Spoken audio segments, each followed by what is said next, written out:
Foarte bine a venit la finalizare Bosoi. Prima ocazie clară de gol a brăilenilor. Bosoi a trimis cu capul peste poartă. Bine a executat pentru Petrescu, care mi s-a părut că a lovit mingea cu mâna. Arbitrul probabil că nu a văzut. Încearcă să centreze. Foarte bine a mers această minge pentru CF Brăila. Deschidere de scor. Excelent a curs faza brăilenilor. De pe partea dreaptă Moise a centrat, pe partea opusă Costache a retrimis în careu și Henry din fața porții reușește să deschidă scor. Acest arbitru din Iași, Bogdan Hanciariuc, ne-a arbitrat cel puțin o dată, din ce mi-amintesc, în Liga a 3-a, în sezonul trecut. Probabil unul dintre tinerii arbitrii observați cu atenție de Comisia Centrală de Arbitri. Reflex extraordinar al lui Gavrilaș.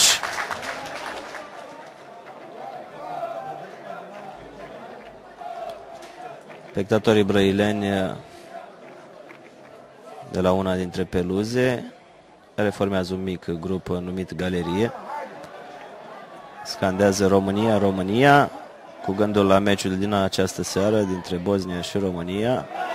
Fază bună în careu, Petrescu se descurcă excelent, este 2-0. Se pare că tot ghinionul pe care l-au avut băieții noștri în multe meciuri se întoarce azi împotriva Stelei.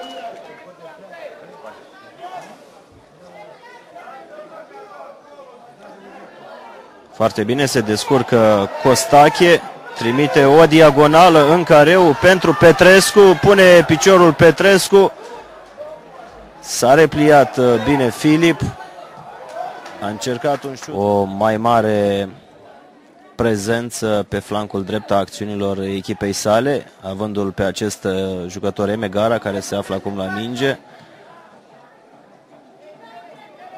Probabil că Lupeș nu l-a ajutat foarte mult, în opinia lui Liță Dumitru, pe Emegara. Pânzaru respinge Necoară, Petrescu, bună preluare, prelungește pentru Boghițoi. Ar trebui să-i trimită Boghițoi, a intervenit Faie, Henry în careu, joacă, nu a fluierat arbitrul. Inoportun a intervenit arbitrul în acest joc. Ar fi putut ieși gol.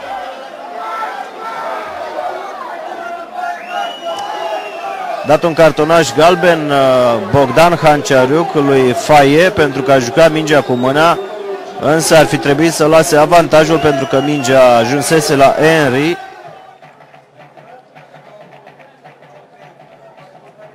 Intervenția sa foarte importantă pentru evoluția ulterioară a jocului.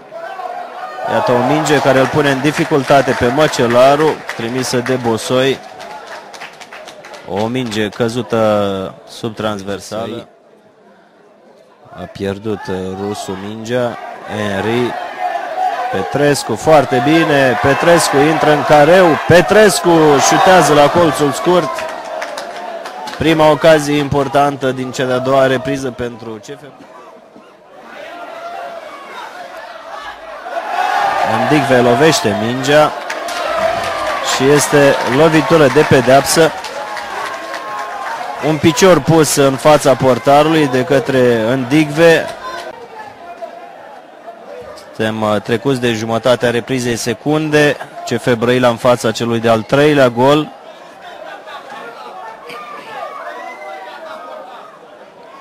Necoară față în față cu Măcelaru. Necoară execută excelent și îl învinge pe Măcelaru. 3-0 pentru CF Brăila.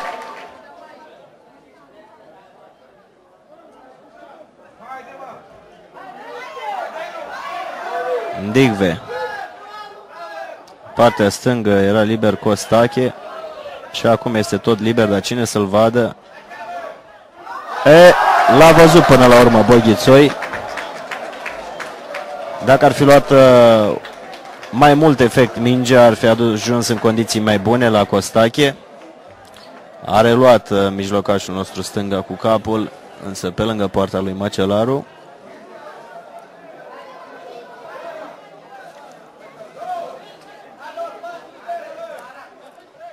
Tarek, Pânzaru.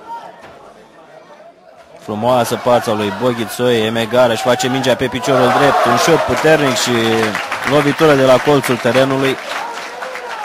O nouă acțiune frumoasă a brăilenilor.